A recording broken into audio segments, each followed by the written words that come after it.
Ya mau gimana lagi, orang lain pun kalau menilai, ngapain saya percaya omongan orang lain kalau orang lain juga belum pernah membuktikan. Terus kenapa saya harus percaya? Dan saya sendiri bahkan sudah membuktikan, ya otomatis saya harus mengikuti yang saya rasakan itu dong, gitu kan.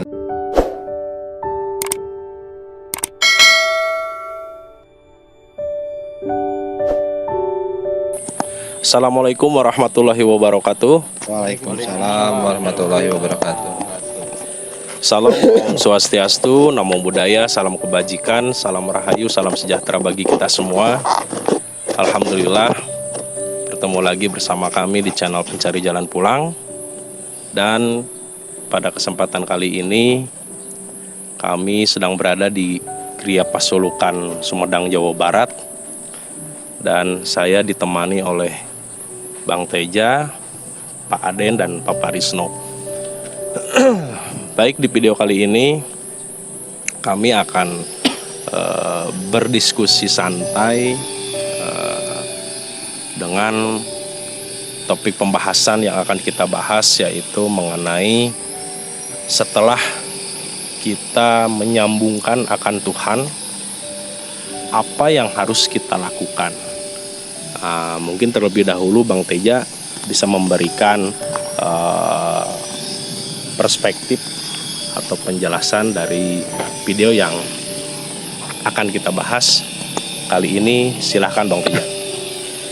Baik, alhamdulillah, terima kasih Bang Denny atas waktu dan kesempatannya berkaitan dengan judul yang akan kita bahas kali ini, yaitu setelah kita bisa menyambungkan, maksudnya bisa menyambungkan diri kita akan Tuhan, lalu apa yang harus kita lakukan? Perlu saya jelaskan bahwa sekolah tarekat ini adalah sekolah yang isinya metodologi supaya kita bisa menghubungkan diri kita akan Tuhan melalui jalur wasilah, gitu loh. Jadi yang namanya sekolah ini adaptasinya adalah supaya si para murid atau para pencari lah yang beradaptasi di sini, supaya bagaimana caranya kita bisa menyambungkan akan Tuhan. Jadi sholat yang pertama itu bagaimana sholat kita nyambung. Pada saat sholat itu bagaimana supaya sholat kita itu khusyuk gitu. Khusyuknya itu bisa nyambung gitu, gak lalai dalam sholatnya gitu. Yang pertama berarti bagaimana supaya kita bisa nyambung akan sholat kita. Nah di sini tuh dilatih, di sini tuh latihan spiritual gitu. Makanya di sini gak diajarkan cara sholat, gak diajarkan cara ngaji, cara apa. Di sini gak ada ajaran fikih. Di sini murni praktek adaptasi supaya kita bisa belajar, supaya kita bisa menghubungkan diri kita akan Tuhan dengan cara kita mengenali diri. Nah, setelah kita bisa nyambung, apalagi berarti sholat yang mi'raj, as-sholatu mi'rajul mu'minin. Bagaimana supaya dalam sholat kita itu bisa naik dimensi kesadaran kita. Kita itu mi'raj itu naik dimensi kesadaran kita ke dimensi yang lebih tinggi. Dan banyak sekali di sana mi'raj sampai kita tahu. Berlapis-lapis ya Bang. Sangat berlapis-lapis gitu kan. Mi'raj bisa naik dimensi kesadarannya di situ. Nah, bahan bakarnya supaya setelah kita tahu nyambung, bahan bakarnya supaya kita naik dimensi kesadaran itu apa? Ya dengan bakti. Bisa dengan waktu, tenaga, atau pikiran. Jadi setelah kita tahu sholat, bisa mendirikan sholat, tinggal bagaimana supaya kita caranya menyembah gitu. Kita tahu apa yang harus kita persembahkan akan Tuhan. Karena kita sudah tahu nyambung ke Tuhannya. Terus udah nyambung ngapain? Ya kita harus menyembah. Menyembah itu memberikan apa yang kita persembahkan, waktu, tenaga, harta, pikiran, dan sebagainya gitu. Disitulah bahan-bahan supaya kita bisa naik dimensi kesadaran. Makin naik terus saja gitu kan. Berlapis-lapis, sangat halus gitu kan. Kenapa sampai mau kita ke sini? Karena pada saat katakan Mi'raj yang pertama terbukti, terus kita buktikan lagi, Mi'raj kedua terbukti lagi. Jadi makin naik kesadaran kita, sehingga kita di sini ridho, ikhlas, karena ternyata kita sendiri yang butuh supaya meningkatkan kesadaran kita. Gitu. Kayak seolah-olah ketagihan dengan dimensi kesadaran tersebut. Nah, gitu kan. Mungkin pembukaannya seperti itulah. Barangkali nih ada yang mau ditambahkan dari Monggo silakan, barangkali dari Pak Aden atau Pak Parisno mengenai judul atau pembahasan yang kita bahas kali ini, silakan. Alhamdulillahirrahmanirrahim, terima kasih atas waktunya gitu. Perkenalkan, nama saya Parisno. Saya masuk tarekat ini sebetulnya belum lama, tapi alhamdulillah saya bisa merasakan banyak temuan-temuan dengan apa yang sebelumnya saya pernah mengadakan pencarian ke berbagai bimbingan spiritual, tapi alhamdulillah saya bisa menemukan yang paling pas, cukup bisa dirasakan kemanfaatannya di tarekat Naksabandia Holiday di sini. Ya. Alhamdulillah waktu itu awalnya kita tuh istilahnya ikut ada namanya bukan ritual ya, apa tuh, kalau di tarekat kan identiknya dengan torekat gitu ya. Nah, torekat itu bukan berarti berupa yang lain-lain gitu seperti di torekat yang di luaran sana. Torekat di sini merupakan suatu aktivasi atau masuk ke dimensi ruhani gitu, yang di aktivasi oleh mursyid kita gitu. Nah, setelah kita bisa mengalami spiritual yang di luar pengetahuan sebelum masuk ke tarekat ini, terus akhirnya kita tuh makin hari kita menjalani adaptasi. Adaptasinya ya diantaranya menjalani taholi. Taholi itu membersihkan jiwa dari kekotoran-kekotoran atau ilmu-ilmu yang sebelumnya itu tidak bisa bermanfaat terhadap ilmu ketuhanan. Nah, setelah itu terus kita mengalami tahali. Setelah tahali itu semua di-upgrade ya, diinstal ulang gitu. Pemahaman-pemahaman lama seperti interpretasi, paradigma lama alhamdulillah dikosongkan sehingga bisa menemukan ilmu yang dipahamkan langsung oleh Tuhan itu sendiri. Nah, yang berikutnya akhirnya bisa mengalami pendakian tajali. Sedikit demi sedikit kita bisa nanjak mendapatkan makom-makom tajali gitu, sampai hal-hal yang sifatnya sangat bermanfaat terhadap pemahaman atau ilmu perjalanan spiritual kita. Nah, adapun sekarang kita setelah menemukan itu yang tadi dimaksud metodologi. Setelah kita menemukan metodologi sesuai dengan ajaran Tuhan tentang agama yang samawi, itu adalah agama yang berhubungan dengan Tuhan melalui wasilah. Dan setelah kita menemukan wasilah, kalau dulu wasilah itu ya para rasul, dari mulai Rasul Adam sampai ada rasul-rasul, nabi-nabi yang selama ini kita kenal sampai terakhir Rasul Muhammad. Nah, setelah sampai Rasul Muhammad juga tidak terhenti dari situ tentang tugas kerasulan untuk mengaktifasi ruh untuk bisa masuk ke dimensi akhirat, sampai ke para sahabat, para tabiin, para ulama, al-ulama, warasatul anbiya yang disebut sekarang itu ulil amri minkum. Nah, setelah kita dapatkan ilmu tersebut, uli amri minkum sebagai wasilah, sebagai penghubung yang menghubungkan interkoneksi antara hambanya dengan Tuhan, terus kita menjalani adaptasinya. Itu adaptasinya yang jelas karena kita mengikuti ulil amri minkum, guru, wali yang mursyid, otomatis kita di sini ada sistem untuk berbakti mengabdi kepada Tuhan melalui visi misi guru, yaitu ulil amri minkum. Di antaranya kita sekarang ini lagi mengadakan kegiatan bakti dan mengabdi kepada Tuhan melalui visi misi guru ada di Suro Sumedang. Mungkin pengalaman saya sementara itu dulu gitu, barangkali bisa ditambahkan sama yang lain Pak Aden.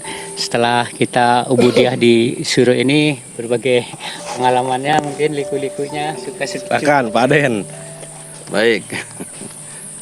Ya mungkin saya juga akan menambahkan, sebelumnya kenalkan nama saya Aden ya, yang menjadi siswa di Sekolah Ketuhanan Naksabandia Holidia Nusantara ini.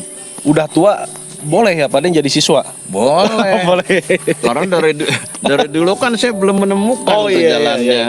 Iya kan? Jadi tidak memandang usia ya Pak Aden, dia sekolah di sini ya. Yang penting ketemu dulu gitu kan. Jalannya baru memulai sekolah. betul.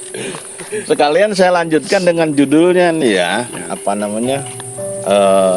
Apa yang dilakukan setelah adanya bisa nyambung dengan Yang Maha Kuasa, kan begitu ya. Nah, mungkin obrolan kali ini apa namanya, di tempat ini yang bagus banget menurut saya pemandangannya. Seperti Nabi sampaikan, awaludini maripatullah gitu. Awal-awalnya agama adalah mengenal Allah. Nah, yang tadi saya bilang Pak Denny, Ya. saya baru sekolah, kenapa disebutnya? Saya baru mengenal. Nah, Baru ketemu ya. baru ketemu.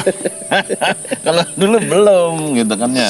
Setelah beberapa tahun ke belakang belum nemu-nemu gitu. Belum nemu gitu. Setelah usia sekarang baru menemukan kan gitu. Nah, kenapa sih disebutnya nyambung? Yaitu yang tadi dikatakan ayatnya awaludini maripatullah ya. Awal-awalnya agama mengenal Allah. Nah, di situ terjadilah nyambung atau koneksi antara kita dengan Tuhannya gitu. Lalu dalam perjalanan tersebut kita memang ada metodologinya gitu. Tidak serta merta dari tidak serta merta dari sekolahan ini sudah diberikan metodologinya langsung aja, nggak begitu. Tapi bagaimana kembali kepada diri kitanya, mau nggak menjalankannya setelah sistem-sistemnya, metodologinya dijalankan. Seperti tadi sahabat saya menyatakan dari Mbak Risno ini, ada tahali, ya tajali, gitu kan. Itu proses itu tetap dijalankan. Setelah dijalankan, barulah kita mengerti apa yang namanya nyambung tersebut. Gitu. Kalau seumpama tidak dijalankan sistem itu, mana bisa nyambung, gitu kan. Walaupun syarat rukunnya ya Pak ya. Betul. Contohnya dengan melakukan baiat, tapi kita tidak menjalankan, mana bisa koneksi, begitu kan ya. Ya. Nah, setelah dilakukan syarat rukunnya, ya termasuk yang tadi taholi, tahali, tajali, gitu kan. Nyambung nih, apa yang mesti kita lakukan sebagai hambanya terhadap Tuhannya, gitu kan. Nah, di sekolah kami ini ada istilah yang namanya bakti. Apa sih tujuannya, gitu. Nah, dalam keterangan itu ada menyebutkan, kata Allah nih, tidaklah kujadikan jin dan manusia melainkan untuk beribadah kepadaku, kata Allah tuh. Nah, setelah kita nyambung, gitu kan, berarti kan harus melakukan ibadah. Gitu. Apa yang dilakukannya? Gitu. Berarti kita harus korban harta, waktu, pikiran dan sebagainya. Untuk apa? Membenahi diri kita sendiri, supaya benar-benar dengan udah terjadi koneksinya kita berkekalan atau jenjang berikutnya di sekolah kita. Itu. Dan sekolah kita itu memang sekolah yang waris dari zaman Nabi Muhammad sampai turun-temurun sekarang itu sanadnya kita jelas. Iya. Itu pada ini ya. Jadi sungguh beruntung sekali yang sekolah di sini. Tapi jangan ikut-ikut apa namanya aliran kami. Yang kata orang katanya aliran kami itu sesat. Pada ini. gitu. Sesat di jalan yang Di jalan yang benar gitu kan ya. Nah, setelah melakukan itu, sebetulnya kita itu dengan di sekolah ini kita sudah menjalankan surat Al-Fatihah yang judulnya Ihdinas Shiratal Mustaqim. Ya. Di surat Al-Fatihah itu ada satu permohonan bagi hambanya terhadap Tuhannya. Tunjukilah kami ke jalan yang lurus. Nah, untuk menempat jalan yang lurus tersebut kita harus kenal dulu Tuhannya. Itu. Kalau kita belum mengenal Tuhannya mana bisa ditunjukkan. Betul, Betul ya? betul. Kalau kita nggak benar-benar mengenalnya, bagaimana menunjukkan? Kalau sumpah ada yang menunjukkan, benar nggak itu Tuhan kita? Harus pasti kita, gitu. Ya kan? Karena agama itu mutlak, datangnya dari yang maha mutlak, itu bukan buatan manusia. Gitu. Jadi jelas alurnya. Jadi untuk belajar di sekolah ini tuh awal-awal kita belajar menyambungkan terlebih dahulu mungkin ya Pak Den. Dari awal kita mengingat, terlebih dahulu kita mengingat dulu. Kalau dulu sebelum saya juga masuk ke tarekat ini, bingung juga saya harus mengingat apa Betul. saat kita sholat gitu kan. Benar. Sholat itu kan artinya zikir kan, mengingat. Dirikanlah sholat untuk mengingatku. Sholat Jadilah tulis zikri, sambungan. betul. Iya. Nah, bila kita dalami apa sih yang kita ingat di dalam sholat kita dulu gitu ya. Betul. Bingung juga. Nah, ternyata ada lanjutannya setelah mengingat itu kita menyembah. Ya, menyembah itu apa juga yang harus kita persembahkan dan kepada siapa kita menyembahkan. Mungkin itu kalau dari saya. Ada lagi yang ditambahkan Bang Tija, silakan. Betul Bang Denny. Dirikan sholat untuk mengingatku. Berarti kalau sholatnya belum ingat Tuhan berarti belum berdiri. Betul. Ya. Betul. Dirikanlah sholat untuk mengingatku. Kalau ingatnya juga belum berarti belum bisa ingat Tuhan berarti belum berdiri. Dan bagaimana kita bisa ingat Tuhan kalau belum pernah berinteraksi dengan kita? Sedangkan di dalam Al-Quran dikatakan begini Bang Tija, Fawailul lil musholin, barang siapa lalai di dalam sholatnya maka diancam oleh neraka wail. Benar tuh. Betul gak? Keren Ya. juga tuh. Itulah konsekuensinya kalau kita belum berdiri sholatnya. Ya. Kalau ancamannya di ayat seperti itu, yang mendirikan sholat diancam oleh neraka wail. Lebih baik kita nggak sholat dong Bang Teja. Logikanya seperti itu. Logikanya gitu kan. Lantas kita harus gimana? Harus Coba bicara perjelas Bang Teja. Ya memang seperti itu. Itu logikanya seperti itu. Ya mau gak mau kita cari cara dulu supaya sholat kita berdiri. Karena kalau berdiri pasti ada yang diingat. Makanya belajar dulu kita untuk bagaimana caranya menyembah dulu. Bagaimana kita caranya menyembah akan Tuhan sehingga kita bisa sholat. Kita harus tahu dulu siapa yang kita sembah. Betul. Gitu. Itulah PR teman-teman yang sedang mencari lah mungkin ya, mencari. Mau tarekat mana bebas. Karena salah satu cara metodologi untuk pengenalan Tuhan dalam agama Islam itu dengan metode tarekat. Kalau dengan agama lain ada metodenya lagi gitu kan. Kalau mereka dengan agamanya yang lain itu bisa sampai mencapai makom hakikat dari agama tersebut, pasti mereka juga akan ketemu akan Tuhan karena ternyata Tuhan kita itu sama dalam semua agama itu. Gitu. Nah, sekarang kembali lagi ke materi judul gitu kan. Kalau kita sudah bisa menyembah, kalau kita sudah bisa nyambung akan Tuhan, terus ngapain? Berarti kita harus menyembah. Berlakulah tidak aku ciptakan jin manusia untuk beribadah menyembahku gitu kan. Nah, kita tuh harus tahu seperti apa bentuk persembahan itu kepada Tuhan. Bagaimana kita tahu harus mempersembahkan apa kepada Tuhan kalau kita gak tahu Tuhannya? Benar. Gimana saya mau ngasih sesuatu ke Abang Denny yang gak saya kenal? Kalau saya kalau saya tuh gak kenal sama Bang Denny, saya gak tahu apa kebutuhan Bang Denny itu apa.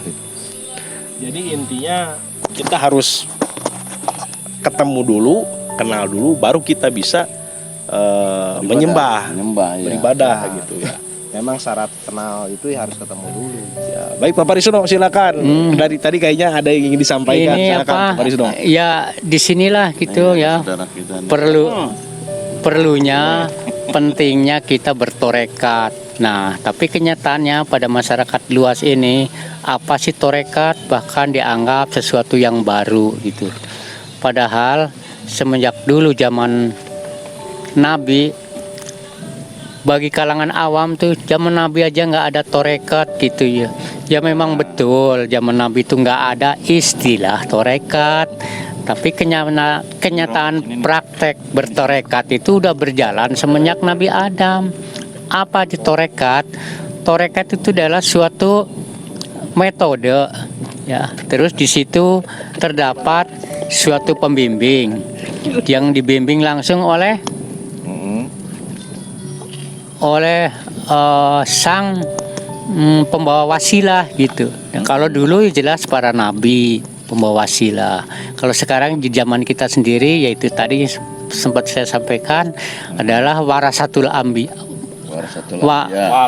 Al ulama warasatul ambiya atau ulil amri minkum gitu. Nah, disitulah ulil amri minkum adanya di suatu torekat gitu. Kalau kita tidak bertarekat, di mana kita akan bisa menemukan seorang pembimbing wali yang mursyid gitu, karena hanya di torekat sajalah yang di situ terdapat ada guru pembimbing yang mursyid gitu. Maka dari itu dengan adanya dibimbing oleh seorang mursyid yang kamil mukamil, yang sempurna dan menyempurnakan, kita otomatis akan menemukan jalan yang lurus. Jalan yang lurus itu seperti tadi yang udah disampaikan sama Pak Aden. Tapi lebih jelasnya, kalau jalan yang lurus itu yang terdapat di surat Al-Fatihah itu, kemana sih? Oh, ternyata jalan lurus itu adalah tempatnya orang-orang yang telah mendapat anugerah nikmat. Kenikmatan berupa apa? Nah, jawabannya kenikmatan yang di surat Al-Imran berapa tuh ayat 69 bahwa barang siap, bunyinya ayatnya seperti ini, barang siapa yang mengikuti Allah dan Rasul, mereka akan bersama-sama dengan orang yang telah mendapat anugerah nikmat. Nah, kenikmatan apa sih sebetulnya? Kenikmatan bisa menemukan jalan lurus. Jalan lurus itu arahnya kemana? Arahnya ya ke akhirat, ke singgasana Tuhan, ke aras Tuhan gitu, yang berupa sirotol mustaqim. Nah, kalau gitu siapa saja yang dimaksud orang-orang yang telah mendapat anugerah nikmat? Yaitu disimak di ayat tersebut bahwa yang telah mendapatkan anugerah tempat jalan yang lurus itu pertama para nabi, terus kedua para syuhada. Jelas kan, para nabi kan jelas sudah bisa nyebrang ke siratal mustaqim. Para syuhada itu artinya syuhada, asal kata dari sahida. Sahida itu orang bersaksi. Orang yang sudah bisa bersaksi berarti kan orang yang sudah bisa bersahadat. Nah, itu segolongan, sekaum mungkin dengan para nabi ya. Terus para sidikin. Sidik itu artinya apa? Sidik kan membenarkan apa yang dialami oleh Nabi, yang dikerjakan Nabi, yang dikerjakan oleh para syuhada. Berarti dia bisa membenarkan karena apa? Pasti dia sudah mendapatkan pengalaman yang sama dengan Nabi dan para syuhada. Berarti dia udah menjadi sebagai pelaku jalan siratal mustaqim. Jadi mengalami, aku yakin berdasarkan empiris didapat dari ajaran Rasul dan ajaran para syuhada. Nah, terus terakhirnya golongan solihin. Nah, solihin itu orang seperti apa? Apakah orang yang sudah senantiasa rajin jalanin ibadahnya, puasa, sholat, puasa, zakat, haji dan lain sebagainya. Bukan, yang dimaksud golongan orang solihin, orang soleh itu cukup jelas tegas ada di keterangannya di surat Al-Kahfi. Surat Al-Kahfi itu surat 18 ayatnya 110. Nah, di situ bunyinya, katakan Muhammad bahwa aku ini adalah manusia biasa. Apa yang kalian bisa capai bisa dicapai juga oleh manusia yang lain. Ya, artinya di situ kan nggak ada diskriminatif. Tuhan itu memberikan peluang, semua bisa. Nah, tentang peluang apa sih?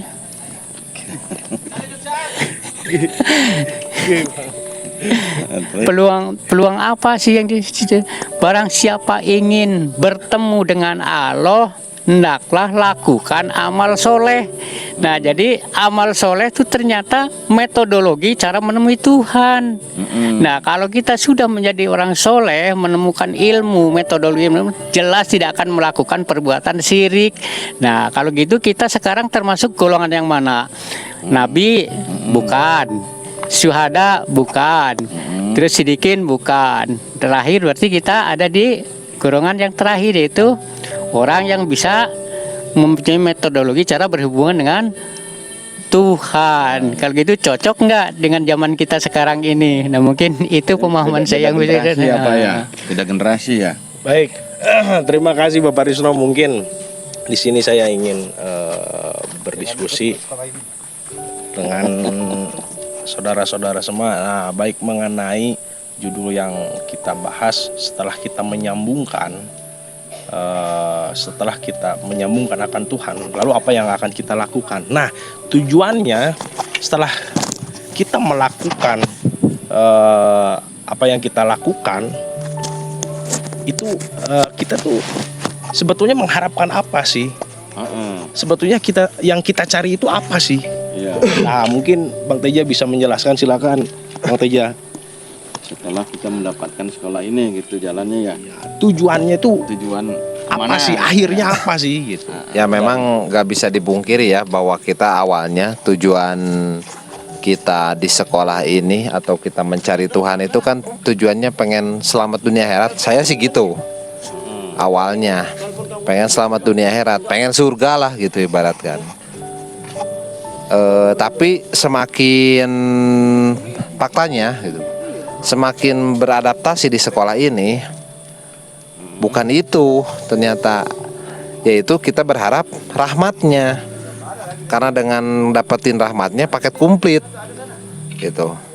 Jadi gak peduli surga neraka juga gak peduli gitu kan, karena kalau pada saat kita beserta dengan yang pemilik neraka, neraka pun gak berlaku membakar gitu kan.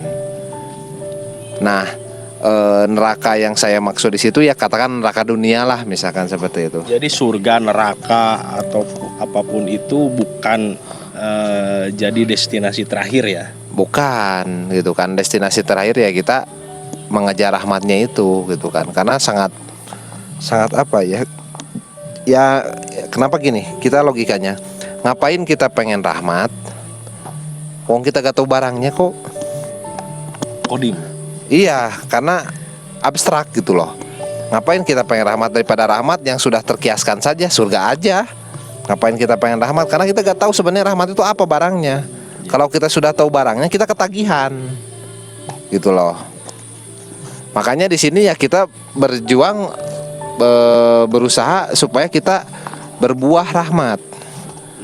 Berlakulah ilahi anta maksudi warido kamatubi. Nah, kita harus mengejar itu. Karena apa? Ternyata nikmat sekali di situ. Tenang sekali hidup kita gitu kan. Walaupun misalkan realitanya gak tenang gitu kan. Seperti orang kalau kelihatan orang gak tenang, tapi kita bahagia gitu. Baru kita sadari bahwa kebahagiaan yang sesungguhnya itu dari dalam gitu kan. Dan itu tidak bisa dideskripsikan ya Bang Teja. Nah, itu kebahagiaan itu abstrak ya, tapi ya, hanya bisa dirasakan oleh si pelaku itu sendiri ya. Maka dengan ini saya simpulkan bahwa tarekat itu wajib. Nah, terus mau ikut tarekat mana? Bebas, itu terserah gitu kan. Yang jelas saya di sini merasakan yang nggak pernah saya rasakan. Saya pernah mencicipi tempat-tempat tarekat lain misalkan ya, yang sudah saya jalani misalkan. Pernah berjalan. Saya tahu mana bolu yang paling enak gitu digigit, mana yang paling rasanya nikmat gitu loh. Nah sehingga sehingga ngapain juga saya nyari-nyari yang lain gitu kan, karena saya sudah membuktikan, terbukti, walaupun misalkan dikatakan yang bilang tarekat ini palsu, tarekat ini gak waris, atau tarekat ini gak bener, atau gimana, atau bahkan tarekat itu bidah dan sebagainya, ya bodoh amat sih. Gak penting ya. Iya, gak penting. Untuk butuh validasi. Gak butuh seperti validasi itu. penilaian Gak orang gitu kan.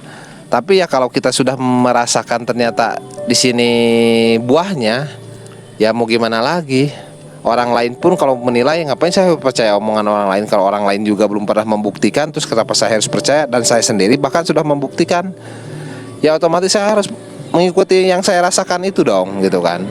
Makanya kalau misalkan teman-teman mau menilai setelah teman-teman membuktikan. Kalau misalkan teman-teman sudah masuk, sudah bayat di tarekat ini, terus kok saya gak membuktikan, berarti ada yang salah tuh gitu kan. Ada yang salah sistemnya gitu kan. Kenapa? Karena memang adaptasinya gak mudah ya, makanya jalanin dulu adaptasinya. Setelah kita bisa berhasil menyambungkan, kita tahu gimana caranya menjolok rahmatnya. Karena begitu terjolok rahmatnya, turun sama kita, oh nikmatnya luar biasa gitu. Dan itu gak bisa dideskripsikan juga ya. Pokoknya ya teman-teman silahkan cari, silahkan buktikan mana yang apa ya, mana yang logis lah gitu, daripada hanya kita harus meyakini sesuatu yang gak bisa dibuktikan. Untuk apa? Yang bikin saya mau berusaha terjun ke sini kan karena buktikan dong. Akhirnya saya buktikan, ternyata makin terbukti, makin saya kenceng lagi gitu kan. Tapi aneh loh Bang Teja, di sekolah ini tuh tadi seperti yang dikatakan oleh Pak Parisno, kita tuh harus melalui tahap taholi. Taholi itu kan pembersihan ya. Yang namanya dibersihkan itu pasti sakit, pasti menderita. Lah, kok tapi mau?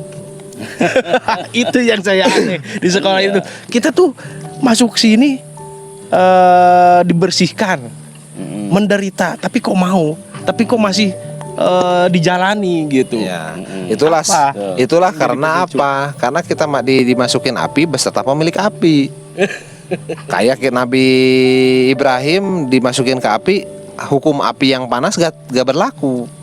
Karena kita nikmat, ya? Karena malah dingin. Konsekuensi kita kepengen mengadakan penebusan dosa atau yaumal hisab. Daripada dihisab nanti di alam akhirat, lebih baik dihisab sekarang, masih bisa didampingi oleh guru pembimbing spiritual kita. Subhanallah gitu. Paling tidak tuh bisa ada bukan mengandalkan, paling tidak itu dalam bimbingannya, insya Allah kalaupun begitu terasa tersiksa berat, tapi alhamdulillah bisa mendapatkan kekuatan gitu. Ya makanya itu di sini tuh kalau disebut rumah sakit jiwa buat orang-orang yang putus asa, buat orang-orang yang sudah tidak ada harapan hidup gitu kan. Justru di sini itu membangkitkan spirit. Habis kenyataannya gini ya, kenyataannya hidup di dunia mengandalkan hukum kausalitas dunia nggak bisa menyelesaikan masalah. Ya. Terus bening lebih baik udahlah kita menjalani hukum kausalitas kodim, kausalitas Tuhan, terserah mau jadi apa, yang penting pasrah, saya udah masuk ke dimensi ketuhanan. Itu yang membuat tertarik dengan sekolah ini. Ya, dan apapun yang mau Tuhan kasih, mau A, mau B, mau C, kita udah nggak peduli ya. Nggak peduli kalau kita sudah. Dan buktinya dengan kita memilih ke jalan beradaptasi di Tuhan, pengenalan Tuhan, ternyata yang tadinya rumet juga ternyata kita dimenangkan gitu loh. Pasti Pak. Iya, malah dimenangkan. Loh kok bisa menang ya? Loh kok bisa selamat ya gitu kan. Ternyata awalnya aja yang menakutkan, awalnya aja, mengkhawatirkan ya. awalnya aja gitu kan. Tapi ternyata makin kesini makin naik lagi kesadaran, makin naik lagi kesadaran. Banyak contoh-contoh kenyataan ya dalam urusan dunia tuh sukses materinya, sukses segalanya lah. Tapi kenyataannya dia tidak menemukan kedamaian jiwa. Tetap dia tuh merasa takut menghadapi kematian. Ya, nah, jadi kalau gitu apa artinya gitu berlimpahnya harta, apalagi harta didapat dari cara nggak halal gitu, lebih meresahkan lagi. Sedangkan mendapatkan harta yang dengan halal juga tetap tidak bisa membuat kedamaian jiwa, ketenteraman jiwa untuk bisa menghadapi jalan menuju pulang ke kampung akhirat. Nah, di sini perlunya Itu ngaji utamanya mah. Jadi kita tahu jalan pulang nantinya Pak. Setelah di sini kemana kita tahu.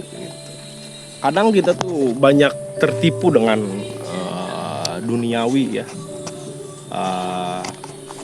Banyak yang bertujuan dan menganggap bahwa kekayaan itu bisa menjamin kita kebahagiaan atau kesuksesan itu bisa menjamin kita untuk masa depan. Gitu mungkin ya Bang Betul. Teja. Ya mungkin itu aja ya yang bisa kita sampaikan karena kita di sini harus bakti juga gitu Iya, kan. betul. Betul. Nah, ini hanya sekilas kebetulan waktu kita ketemu ngobrol sekalian aja rekam gitu. Makanya kita setelan tukang semua ini gitu kan. Buat nyangkul, buat bakti gitu kan. Karena itulah bahan-bahan kita untuk mi'raj gitu. Ya. Bahan Dan kita dasar. di sini juga kerja atau melakukan pekerjaan yang pembangunan di sini kita nggak dibayar. Ya. Ini jemaah semua yang ngebangun di sini, gak nyuruh orang. Dan kita nggak mengharapkan imbalan dari materi dari orang. siapapun gitu ya, dari Iya, orang. jadi saya ingat statementnya Rabi'ah Adawiyah tuh, wanita sufi kekasih Allah, bahwa Adawiyah tuh suatu saat mau narmandir, tangan kanan megang air, tangan kiri megang api obor. Ditanya sama sahabat, "Wahai Ibu Adawiyah, kenapa kau mondar mandir bawa-bawa ember dan api?" "Ya, karena aku akan menghapus semua orientasi manusia ibadah di dunia. Karena orientasinya itu mengharap surga. Makanya akan aku padamkan ini surga dengan air ini. Dan juga api. Orang semua orientasi ibadah tuh pengen berbuat surga, makanya surga akan aku bakar pakai api ini." Nah, jadi semua tuh tidak ada yang kepikir bahwa selalu ibadah tuh hanya semata-mata untuk mengharap ridhonya Allah. Nah, setelah ngaji di sini saya jadi punya pemahaman tentang kisah Ibu Rabi'ah Adawiyah seperti itu. Alhamdulillah. Baik, terima kasih Bapak Risno, Pak Aden dan Bang Teja. Mungkin ada lagi yang ingin Udah cukup ditambahkan? aja gitu Cukup. aja. Ya, mungkin demikian yang dapat kami sampaikan. Mohon maaf apabila ada perkataan dari kami yang mungkin kurang berkenan di hati saudara-saudara. Wabillahi taufiq wa hidayah, walido wa inayah, ilahi anta maksudi, warido kamat lubi. Wassalamualaikum warahmatullahi wabarakatuh. Waalaikumsalam warahmatullahi wabarakatuh.